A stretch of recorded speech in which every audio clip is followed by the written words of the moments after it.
Fiora. She's associate lecturer, right, at Just York. Are you affiliated with Turin in any kind of like serious permanent way, or you're just visiting? No, so right now I'm a visiting professor here. So I like to look at you when I talk, so I'm going to move back to this and I'll share my presentation in a moment. No, so I'm here for 3 months now, but I commute and I'm here to teach a module on imagination and to do some research, so I'll give some presentations, I have some collaborations here, and I'll be here until July. But I'm also in York on Monday and Tuesday. I'm in York, and on Wednesday afternoon I leave. I come here and stay here on Thursday and Friday. Then I'm back on Saturday morning. So yeah, it's fine. Yeah. I have no voice anymore, because. But I like it. I mean, I like to be on the move for a while, not forever, but it's good.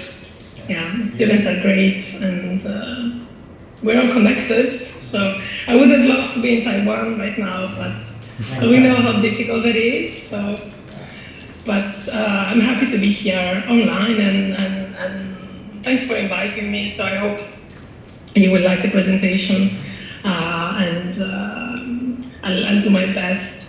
If you can remind me, Mike, are we going to have something like an hour? Actually, I'll talk less than an hour, but like an hour presentation, and then an hour for discussion? Yeah, maybe just a little bit less. More or less. Yeah, something like that. Yeah, sure. Yeah. The presentation will be shorter. Cool. Yeah, take it away whenever you want. Okay, so I will move to the slides, and I'll go full screen. So I'll talk, and I hope I will not lose you because I cannot see you, right? So, okay, let's do this. And I said, so when Mike invited me to give this talk, I thought I could give a number of different talks because I have some work in progress on models and imagination, which is the usual thing that I do. But I also thought that it would be nice, because Mike told me that many of the students who are attending this session now are also interested in general issues in philosophy of mind, and so I thought it would be nice to give a talk on imagination, but this time on imagination, fiction, and emotions, which may be more interesting to the wider cohort of students today.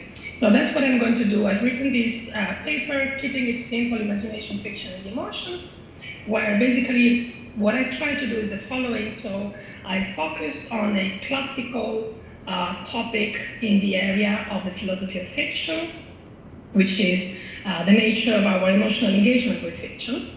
And I try to develop a new psychological theory of our emotional engagement with fiction, starting from a well-known, famous phenomenon, which is called the paradox of fiction, which I am sure many of you are familiar with, but I try to look at this in a new way or in a different way, and so I'll try to develop also my solution to this understanding, this new understanding of the paradox. The strategy will be to start from our ordinary emotional reactions to fiction. So we take those as the paradigmatic sort of reactions we have and we can all recognize, we can relate to. And then I'll try to clarify the problem that surrounds our emotional reaction to fiction. And then I will try to identify the best solution to this problem in terms of certain theoretical and explanatory requirements that I will identify. Okay. So here are some common emotional responses to fiction. I talk about fiction in a broad sense, but of course I'm talking about fiction in the arts. So think about theater plays or opera or movies or novels. Okay, I don't have an example from a novel here, but anything would work. So for example, when watching a theater performance of Shakespeare's Othello, I pity Desdemona, I loathe Iago and I despise Othello. When listening to a performance of Rossini's The Barber of Seville, I am amused by Figaro's entrepreneurship and mischief. He's a fun character.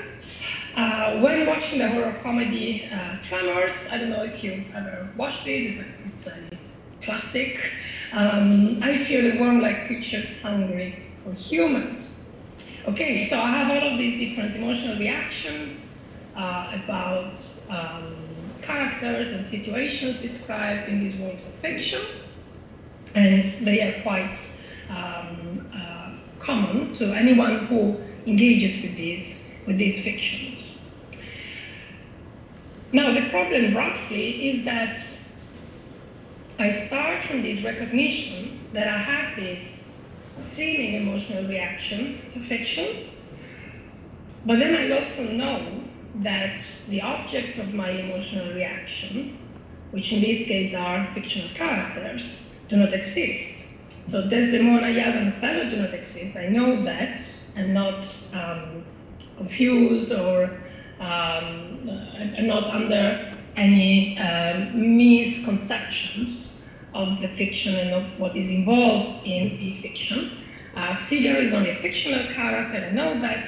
And I also know that there are no worm-like creatures hungry for humans.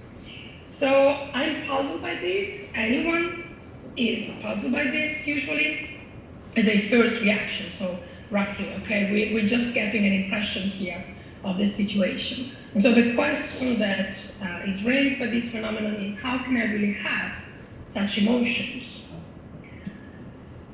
So that's the problem roughly, and this is the outline of what we will do. So I will try to clarify the problem in a more formal way based on existing literature. So I will talk about the paradox of fiction and the nature of the emotion so that we understand the problem in its context. I will then identify a number of conditions that a psychological theory of the emotions should satisfy, and that will give me the sort of criteria that we need to assess a psychological theory of the emotions, especially those of the emotions that we experience in fiction. And then I will critically assess the two main solutions to the problem, so the two main psychological theories of the emotions in fiction, which are narrow cognitivism and broad cognitivism. And so I will recognize the explanatory power of narrow cognitivism, but I will argue that in the end, I think that an amended, improved version of broad cognitivism is the best solution to the, offers the best solution to the problem, and is the best theory of our emotional engagement with fiction. Okay. So, the paradox of fiction and cognitivism. Okay. So, the paradox of fiction was originally introduced by Colin Bradford, who formalized it by presenting the problem through these three different claims, or three different clauses, 1, 2, and 3, which individually seem all to be quite reasonable and acceptable, but when you take them all together, they seem to be inconsistent. So there is no contradiction, but there is an inconsistency here. So the first clause is simply the recognition of the emotions we feel when we engage with fiction. And so in the particular case that I choose here, which is one that many people use, and so it's a classic, is I pity Desdemona. So I seem to have this emotion toward her, and the second condition is that, the second clause, which is a condition on this emotional response, is that to pity something, you have to believe that something to exist. The third clause, which is also reasonable, is that I don't believe that Desdemona exists. Now, this poses a problem, obviously. So I know that Desdemona doesn't exist, yes, I have an emotional response to her death. So basically I contravene in the second clause, which poses a sort of normative constraint on our emotions. It seems like there's an existence condition or an existential condition on the objects of the emotions. To have genuine emotions about anything, that anything has to exist. If it doesn't, then it seems that the emotions I have are not warranted or they're not grounded in the right sort of facts or objects. So how can I have these emotions if I don't have the relevant beliefs and if there is no grounding, okay?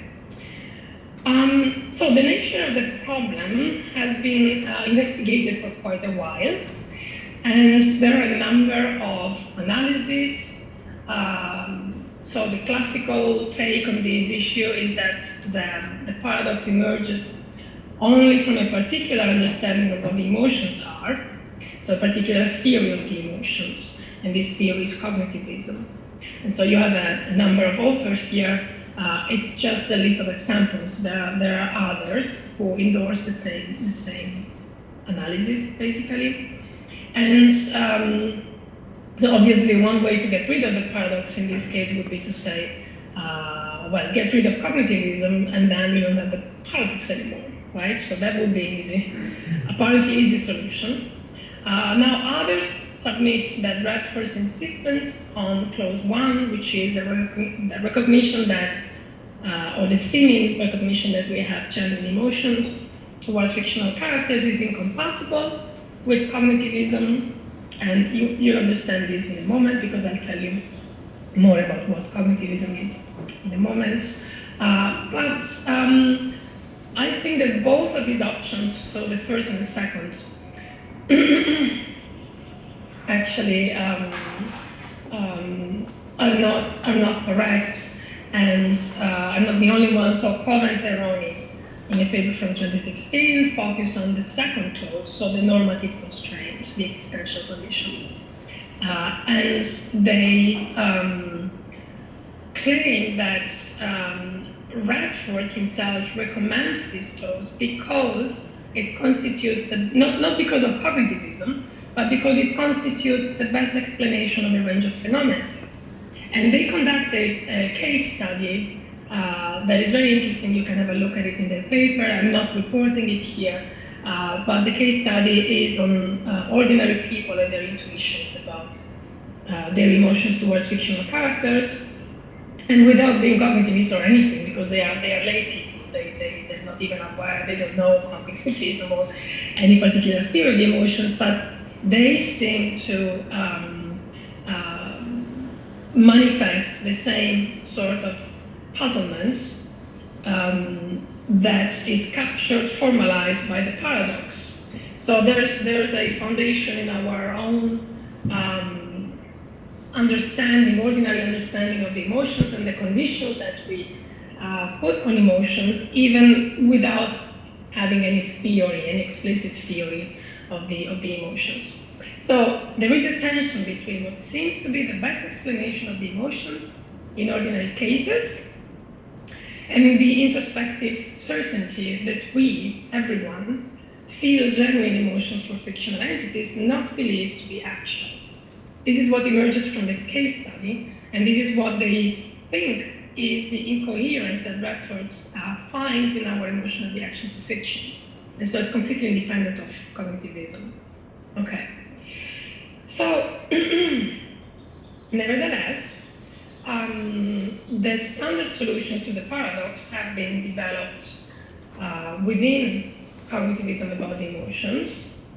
I think there is a reason for this, which is that cognitivism has the resources to address the paradox, while other theories may not have those resources. But that would require an investigation of the other theories as well, which is something that I do not want to do today. I would take us into another direction. But just to mention that this may be the reason why most accounts of the paradox and most attempted solutions have been developed within this kind of understanding of the emotions. And so we have two different versions of cognitivism about the emotions with respect to the paradox of fiction. We have neurocognitivism, which endorses the notion of quasi-fear. So it does not take self-reports about affective response to fiction at face value, so it rejects the first clause of the formalization of the paradox. So it seems to us that we pity Desdemona, but that seeming emotion is not a real emotion, it's something else. Quasi-pity, you might call it there. This is one solution.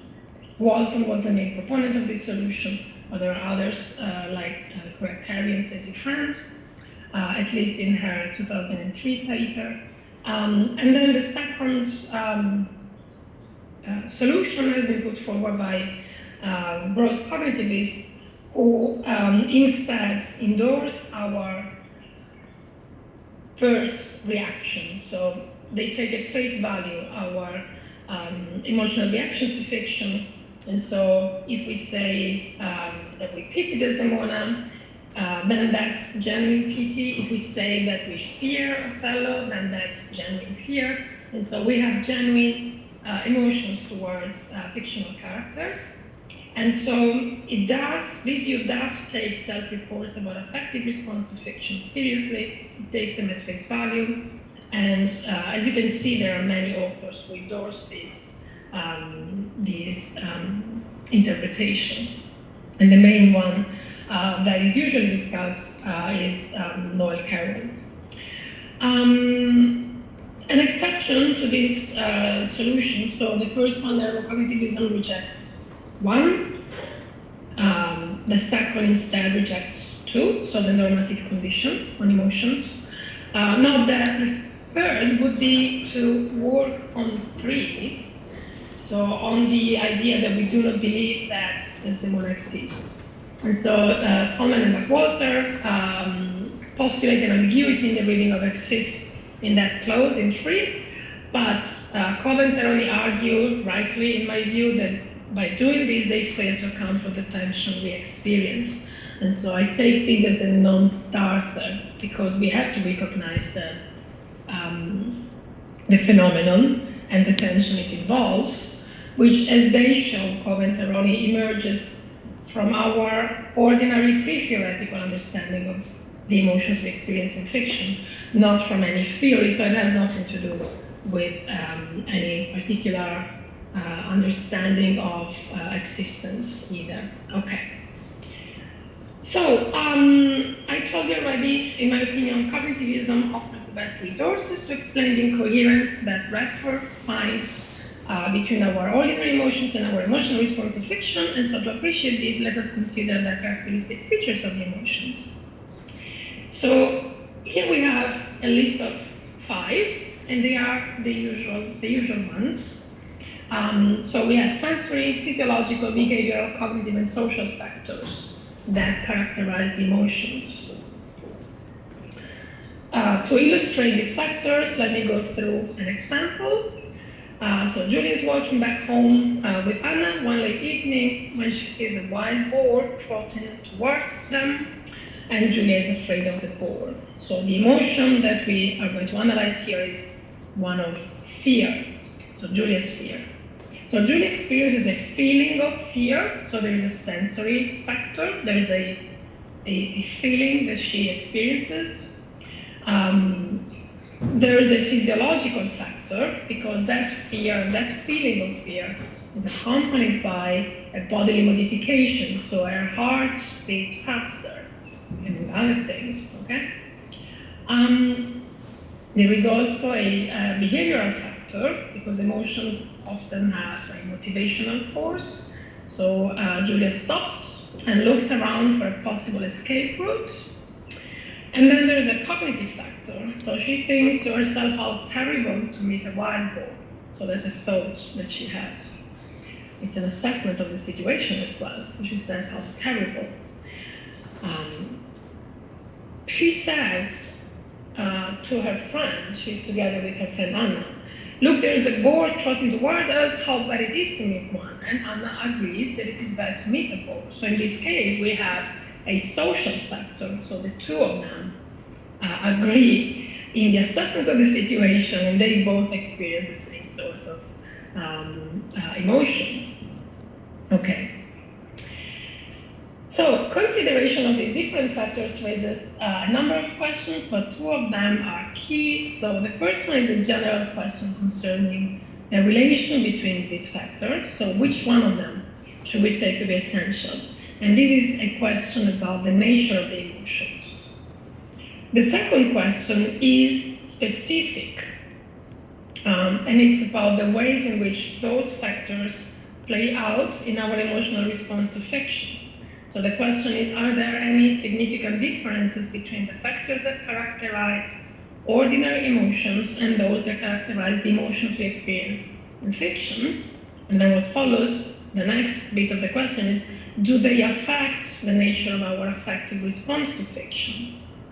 And so an answer to this second question presupposes an answer to the first question. So to be able to identify the key factors that differentiate emotions in fiction and in ordinary cases, we need to get clear about what these emotions are and what features they have. Okay. So, cognitivism about emotions, as I told you, this is the sort of framework within which this discussion has happened. And independently of the case of fiction, Marco Nussbaum developed one of the main versions of contemporary cognitivism about emotions. And in this case, I found this nice set of characteristic features that she presents in a paper from 2004, where obviously the cognitive factor is key, so the thought, the assessment of the situation. And the idea is that emotions share certain characteristic features with judgments. Effectively, they are evaluative judgments. They are thoughts. That's the idea of this view. And this is based on the following observations. So emotions have intentionality, of course, like all mental states. So they have an object. And in this case, not all, but like most mental states. Actually, some affective states is discussed, but they seem not to have intentionality, like moods, okay? Anxiety, for instance. Maybe sadness, but okay, let's leave it aside. When we talk about the kind of emotions, affective states, and then emotions that we are interested in, all emotions, distinct from moods, all emotions have intentionality. Okay, so the object of Julia's emotion is the boar. There is an object there. Now, the object of the emotions is an intentional object.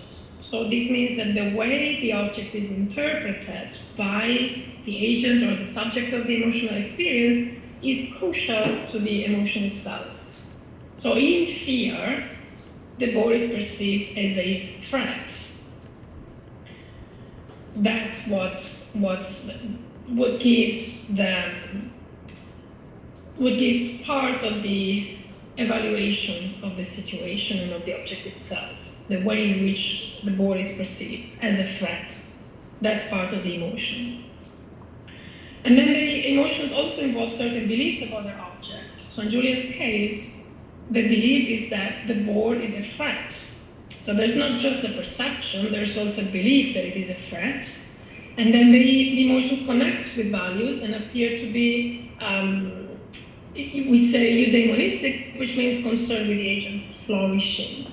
So the objects of the emotion are seen as important for the role they play in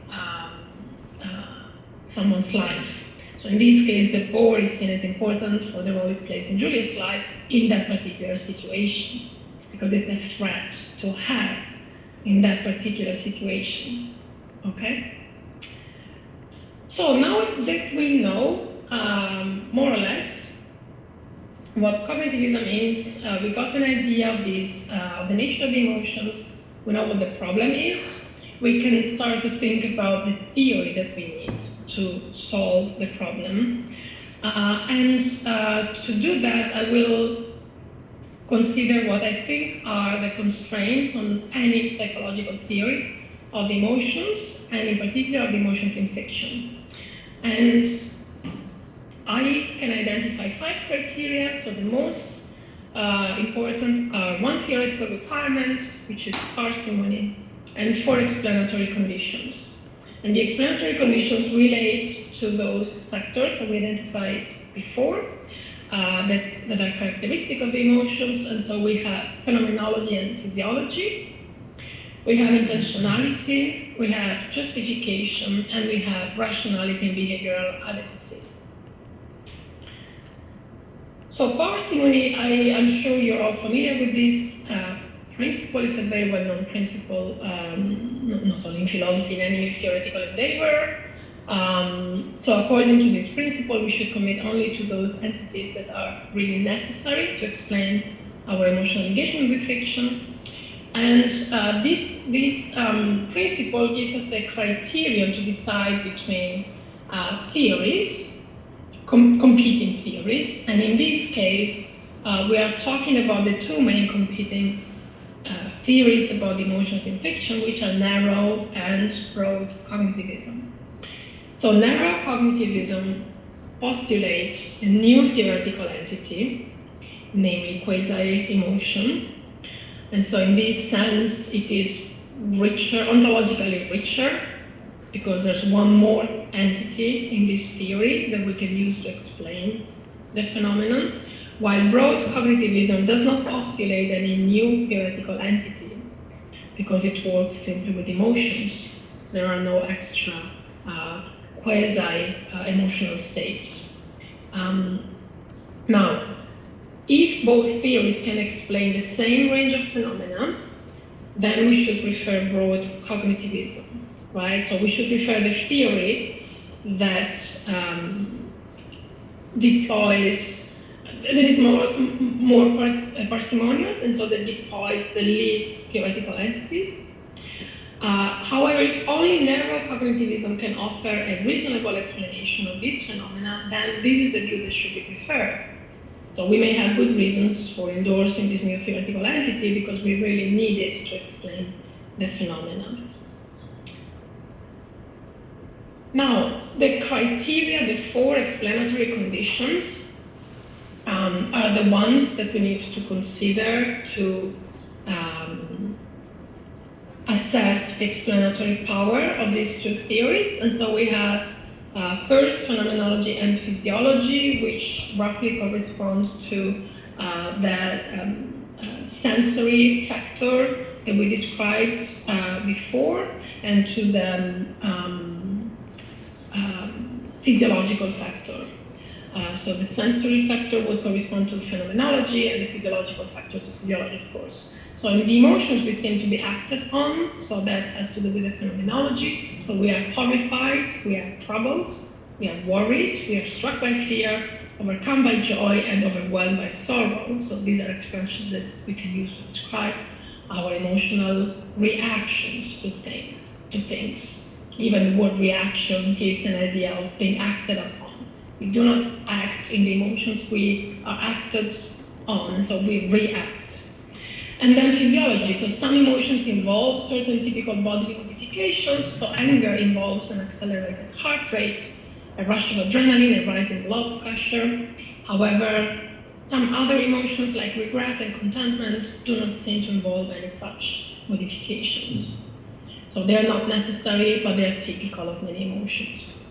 And then in fiction, we have affective states that share these key aspects. So they share similar phenomenology and physiology. So when watching a performance of Othello, we are horrified by Othello's murder, and our heart rate may accelerate, our muscles may contract, etc. And in a more positive vein, so when listening to Figaro's aria Larva Factotum, our facial muscles may contract into a smile, Our heart rate may get in sync with the rhythm of the music. We may feel elated and maybe amused by the character's ebullience. So I don't know if you're familiar with this particular area, but the music is definitely one that has an impact on you, not only at the cognitive level, but at the physical level. Okay. The second condition is intentionality. We said it before. Emotions have intentionality, and so they are reactions to something, and they always seem to be about something. So we can ask, what is Julie afraid of? She's afraid of the boar. In a different way, you don't always need just an entity. You can also have an object that is an event or process. So in this case, Mary is afraid that inflation will erode her savings. That's something that might happen. It's actually happening pretty much everywhere. And so that's another type of object that emotions can have. Now, the object of an emotion is often its cause, but not all objects of emotions are also their causes. It's a fine distinction, but it's important. So Paul is jealous of Finn, but the cause of Paul's jealousy is not Finn, but Mary, okay? When we think about fictions and the emotions we experience in fiction, they also seem to be reactions to something, and they always seem to have an object, because I fear that Othello will kill Desdemona, and I also pity Desdemona. Yet there are no such fictional people or states of affairs or events acting as causes or as objects of these emotions. So we have a discrepancy here. So this intentionality condition on the emotions seems to require special treatment for the emotions that we experience in fiction. The third condition is justification, and again here we have a discrepancy, so this is key for clause 2 of the paradox. So emotions are subject to epistemological standards of correctness by which we assess whether they are justified or not.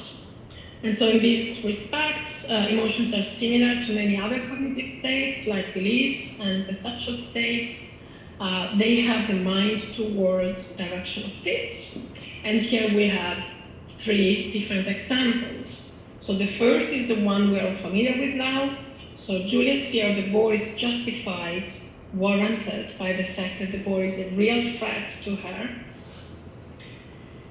In the second case, this is a case of possibly a case of phobia, or of something that we would consider an unjustified emotion. So if Mary were to be afraid of Charlie, and Charlie is a docile and quiet bulldog, we would tell her that Charlie poses no danger and would consider her fear irrational. If she were to persist in her fear, we would consider it unjustified. So there's a lack of grounding for this particular fear that Mary has of the docile bulldog. Now I have my name here, but it's just for clarity. This is about the fictional case. So my fear of the worm-like creatures represented in Tremors seems to be akin to Mary's fear. After all, there are no such worm-like creatures, so they're just fictional entities, right? So in this case, there seems to be no grounding, so no objects that justify my emotional reaction. And so there is a puzzle here about justification, and it's the one that is captured in the paradox as well.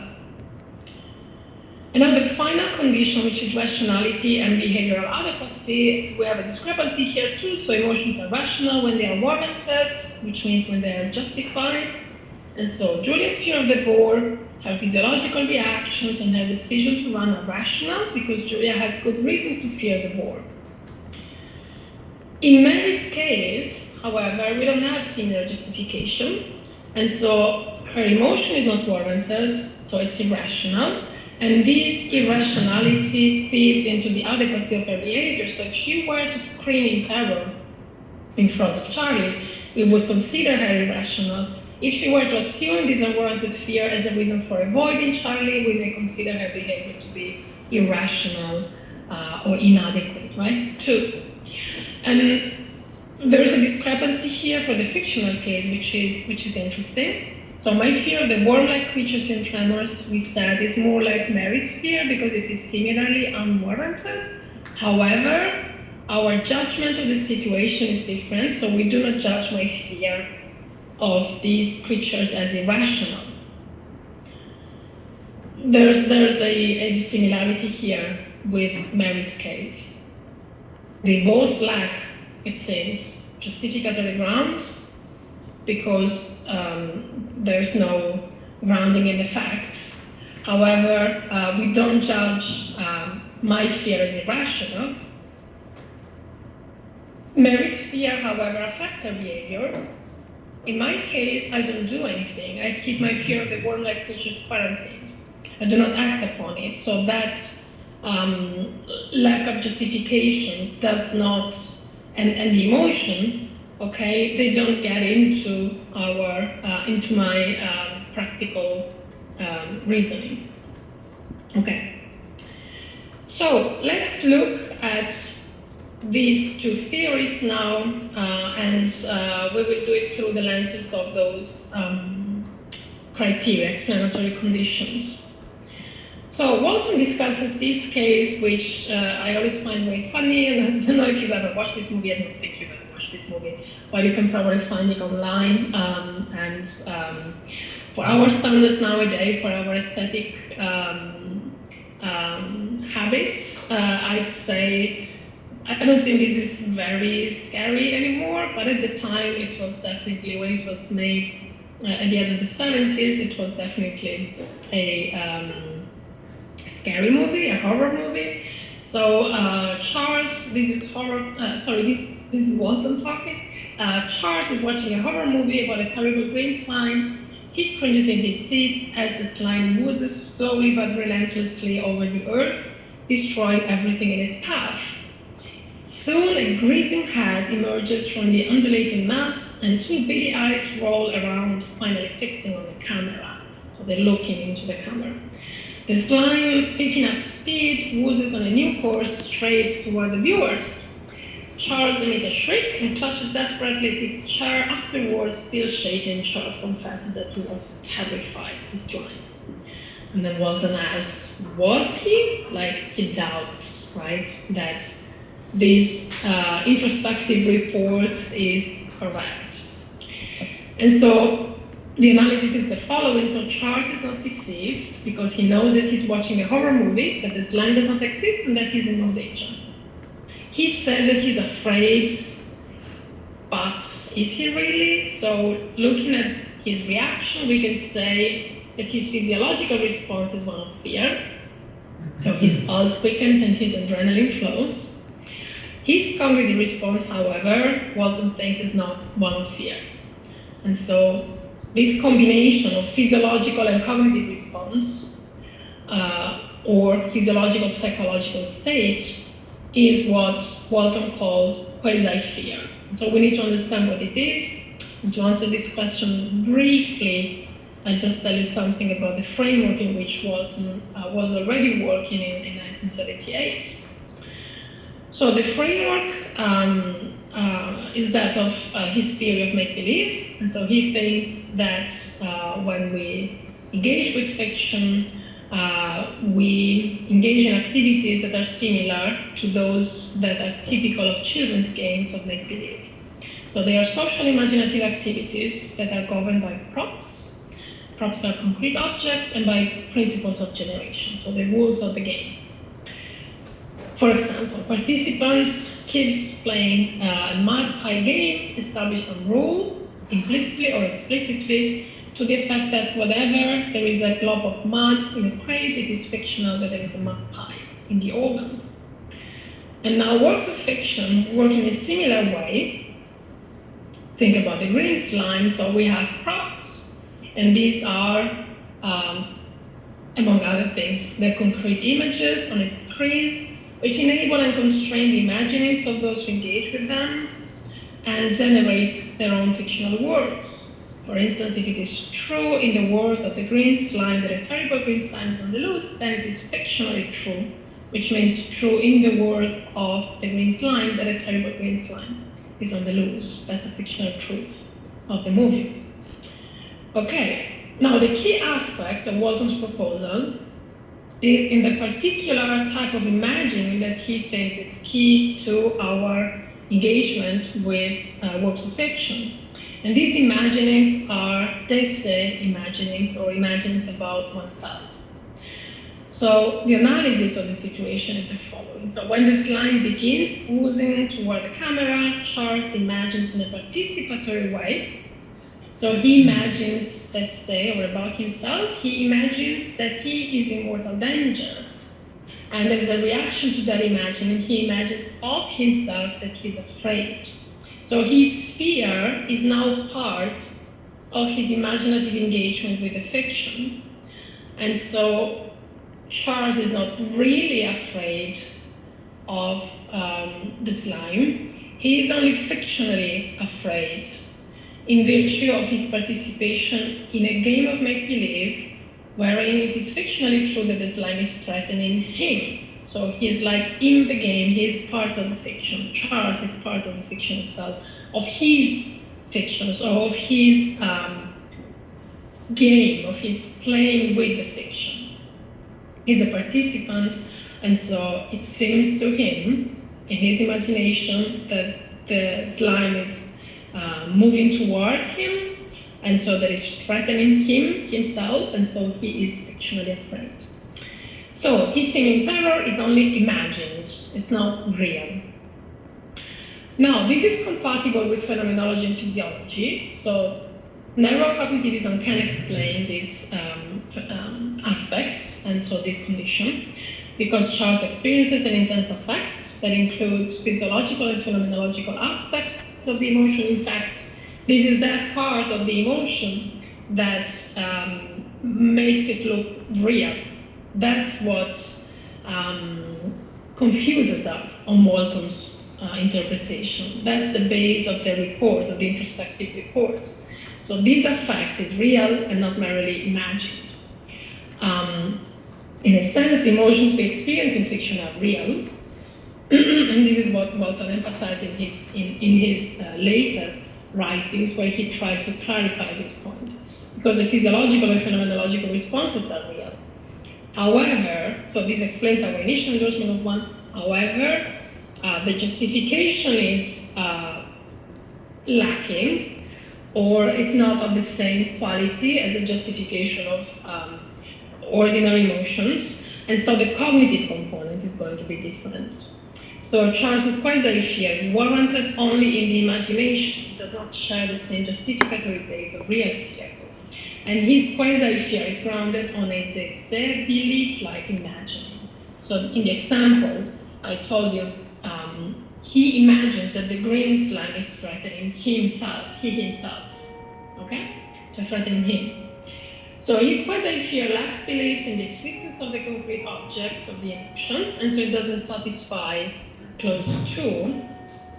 And this, together with phenomenology and physiology, explains also the tension, right? So neurocognitivism can account for the tension that we experience, and that is formalized in the paradox of fiction. So it's a good explanation of that tension, and it also offers explanations of the first two conditions, physiology and phenomenology, and justification, okay?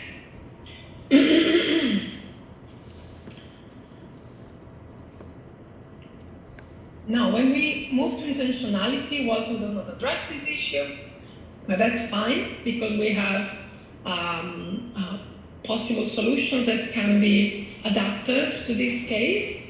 And I will not do that here, because it would take us into a different kind of field, but just to mention, if you want to have a look at these papers by a friend and myself, we try to develop an account of the intentionality of our thoughts about fiction that is compatible with Walton's view, and so that would be one way to address this condition. And then rationality and behavioral adequacy, neurocognitivism seems to be doing well in this case too, because like other types of imaginings, emotion-like imaginings are quarantined and that they do not motivate action. And in the jargon of simulation theory, they are involved in offline cognitive processes, which means they don't interact with our practical reasoning mechanisms in ways that activate us, so they put us online, okay? So this means that they are separated from what would be typical behavioral manifestations of isomorphic beliefs and emotions. So Charles does not try to escape the green slime by running out of the cinema because he merely imagines that the green slime is threatening him, and he is merely imagining to be afraid. And I don't walk on stage to save Desdemona because I merely imagine myself witnessing a murder, and I merely imagine myself feeling afraid for her. Okay? So that's the explanation, perfectly fine. So it seems that neurocognitivism has it all. It can explain all, it can account for all of the explanatory conditions, and it can also explain the tension that we feel when we reflect on our emotional reaction to fiction. Okay, so now I'm going to talk about broad cognitivism, and I can see, okay, had a look at the time, and I'll try to be not quick, but I'll try to keep it short. Okay. So, broad cognitivism is compatible with Walton's theory of make-believe, but the main difference here is that broad cognitivism does not commit to the egocentric perspective that characterizes our imaginative engagement with fiction on Walton's view. So, in this framework, the mere contemplation of a way the world could be, so a very thin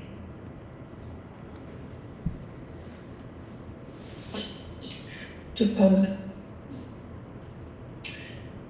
Now here we have Carroll, and I want to mention, so to quote him because he's quite representative of this view. He's been discussed by a number of authors critically and also not critically, but he says something here that I think represents quite well the broad cognitivist understanding of how genuine emotions are prompted by mere thoughts or the entertainment of any kind of proposition that could have an effect on our affective states.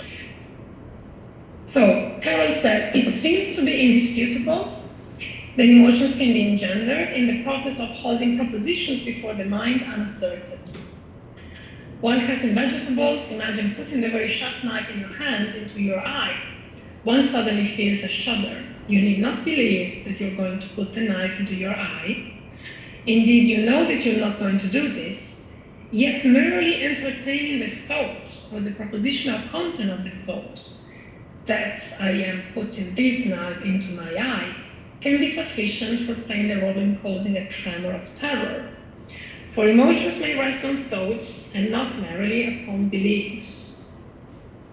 So this is the sort of evidence that broad cognitivists take in support of their endorsement of genuine emotional responses to fiction.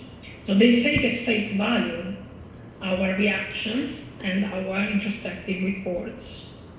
And then they recognize that a mere thought could prompt relevant emotions. So Carroll and other broad cognitivists basically conflate the notions of thought, imagination, and the act of entertaining a proposition without asserting it. That's key. If we were to entertain a proposition in assertion, that would be a belief. And so they distinguish between belief on one side and thought, imagination, and entertaining a proposition without asserting it on the other.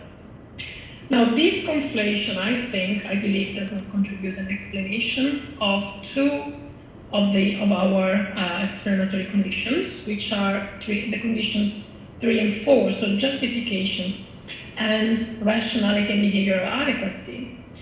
And importantly, as a consequence, they cannot explain the phenomena that we identified when we compared our emotions prompted by real objects, as in Julia's case, prompted by fiction, as in my case, and those involved in phobias, as in Mary's case with the Joseph Buddha. So we need to develop a psychological theory of our emotional response to fiction that involves a distinctive notion of imagination that is different from thought and from the mere act of entertaining a proposition. I will start from this distinction, and this is something that I think we can all relate to, so I try to build from the ground to get a better understanding of this distinction between thought, imagination, and the act of entertaining a proposition. So thought can involve different propositional attitudes, including belief and imagination, and this can be occurrent or non-occurrent. So I can think, namely believe, that Rome is the capital of Italy occurrently, when I talk about it with a friend, or non-occurrently, most of the time when I'm not thinking about Rome. I can also think, namely imagine, that Lady Macbeth commits suicide occurrently when reading that particular information in Shakespeare's play, or non-occurrently when reading parts of the play that do not include any particular reference to that fact. So belief and imagination can be occurrent or non-occurrent thoughts, and so we cannot identify imagination with thought, first of all, okay? Thought is more general, is broader than imagination. Now, the act of entertaining a proposition is an instance of an occurrent thought, but not all instances of thought are instances of entertaining a proposition. So here we have, again, two examples. So when I entertain the proposition that Rome is the capital of Italy, I give consideration to the fact that I also believe. And when I entertain the proposition that Lady Macbeth commits suicide, I give consideration to the fact that I imagine. Now I can also imagine that the same character commits suicide as part of the presupposition of content, which means non-occurrent thoughts or the process of thought I have about Lady Macbeth, but this is not a sense in which I entertain the proposition. So again, the act of entertaining a proposition is distinct from thoughts and from imagination. It cannot be identified. The three are different. And in particular, the act of entertaining a proposition is not a specific propositional attitude like imagination and belief. It's only a mental event that can involve distinct propositional attitudes. Okay, so imagination cannot be reduced to the act of merely entertaining a proposition, with or without a certain it. So what is imagination? I hope you will not be disappointed, but I'll keep it short because I don't have the time. But imagination, let's say, is first of all, it's an attitude, and we can characterize it as a mental relation between a subject and a proposition that the subject treats as fictional. So one may know that the imagined proposition is literally false, and yet commit to its being fictional. In this sense, imagination is free from the constraints of reality, but it is not free from the constraints of the fiction. And then imagination aims at the fictional just like belief aims at the truth. So it has the mind to fictional world direction fixed. Furthermore, so there is this relation between imagination and fictional truth, but there's also two more characteristics. So imagination displays inferential commitments that are similar to those carried by belief. similar, not identical, but they are similar, and so they manifest mirroring, and it does not guide action in the real world as manifesting quarantining. So we have these three different features of imagination that we can use at least to get a rough but useful understanding of the notion that we can use to explain, so to account for the explanatory conditions, which is what we need to do now to finish on this development of broad cognitivism. So like narrow cognitivism, broad cognitivism can recognize the same phenomenology and physiology. We said that when I read the quote from Carol, so that's fine. This explains our initial endorsement of one. Condition one is satisfied. Intentionality, just like in Walton's case, there is no treatment of this condition in the current proposals, but we could rely on the same solutions I mentioned before from friends and myself to develop one such account. And there is, however, a particular special question that we should ask here, which has to do with whether we can really have genuine emotions without a real target. And I think that to answer this question, we only need to think carefully about our ordinary emotions, and we will find plenty of examples of emotions that do not have existing objects. For instance, I may feel grief for the loss of my grandmother, so she's not alive anymore, and so in a sense she does not exist. But if you think that past objects exist, that's another story, of course. But in the second case, I may be excited about the future trip to Japan I am currently planning, and I may be sad about the brother I never had. So of course you can give metaphysical theories that may tell you that these objects in some sense exist, but you could do the same with fictional characters, so that's not really a solution, okay? In the sense that it's not a solution, sorry, a challenge for this kind of reply. So these emotions are so ordinary that it is very hard to raise any special puzzle about them, and so intentionality, again, is a condition that broad cognitivists can account for. Now, justification. So this is what the original, the standard view could not account for. And so here we can consider the two cases. So we notice that my fear for Desdemona's life lacks the sort of justificatory basis typical of genuine fear. It is more like Mary's fear of Charlie rather than like Julia's fear of the poor. Emotions think reasons, and Mary and I seem to lack any reason. However, when we think carefully about the two cases, we can provide a solution to the discrepancy that we also notice between Mary's case and my case, because in Mary's case we say that emotional reaction is irrational, while in my case it is not. So my fear about Desdemona's life is grounded on the fictional truth of the play, which prescribes to imagine that Othello is going to kill her. So indeed, if I were to laugh at the end of that scene, or if I were to scream, "Well done, Othello, she deserved that," my reaction would be deemed inappropriate and also irrational, so unwarranted.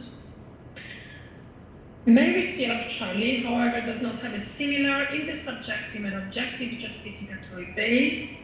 So Charlie is really innocuous. That's the reality. But furthermore, no one tells Mary otherwise. Furthermore, Mary may imagine that Charlie is very dangerous, but no one enough warrants that kind of imagining. So she has no grounds for imagining that Charlie is a threat to her or to anybody else. So she lacks definitely the justificatory grounds. While in the case of our emotional response to fiction, there is a justificatory ground. It's fictional, but it's still something. And it is something that we can all intersubjectively recognize and agree upon. These considerations lead to a reassessment of clause 2 of the paradox, which was that to pity something, you have to believe it exists. Now, we can say that this claim is obviously false. broad cognitivism, in fact, rejects it. We have plenty of genuine emotions about things that we know do not exist, and the case of fiction is just one of them. There is, however, a normative condition that we need to recognize as operating on emotions, and I call this to star. So to pity something, you need to have good grounds or justification. So in Mary's case, Mary's fear of Charlie is about a real bulldog, but it is irrational because Charlie is really innocuous. And so Mary's fear lacks justification. In fiction, the tension that one may experience when considering emotional response to fiction derives from the nature of the justification one has, which is only fictional. So the tension is there, and this is what explains it. The fact that we are aware that the justification we have is only fictional, it's not real. Okay. So I think that I will skip actually this slide because it's getting late. If you're interested, we can talk about this in the discussion. But I want to end, the previous slides were basically potential critical objections to the view that I just presented. But you got the idea, you got the view.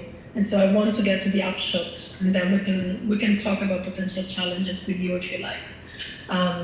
So the upshot is the following: the broad cognitivism fits well with the theoretical principle of parsimony, according to which we should commit only to those entities that are really necessary for explaining our emotional engagement with fiction. And since the new version of cognitivism, of broad cognitivism that I developed, seems to explain well the phenomena, the range of phenomena, so it satisfies the 4 explanatory conditions, then it is as good as narrow cognitivism, which could also satisfy those conditions, but it's even better because it can also satisfy parsimony. So while both versions of cognitivism fully explain the relevant aspects of our emotional engagement with fiction, broad cognitivism is more likely to be true than narrow cognitivism because it satisfies parsimony. And this is where I want to end the presentation now, and I hope you've enjoyed it. Thank you, and I'll come back now to you, so I can see you now. Okay. Thanks.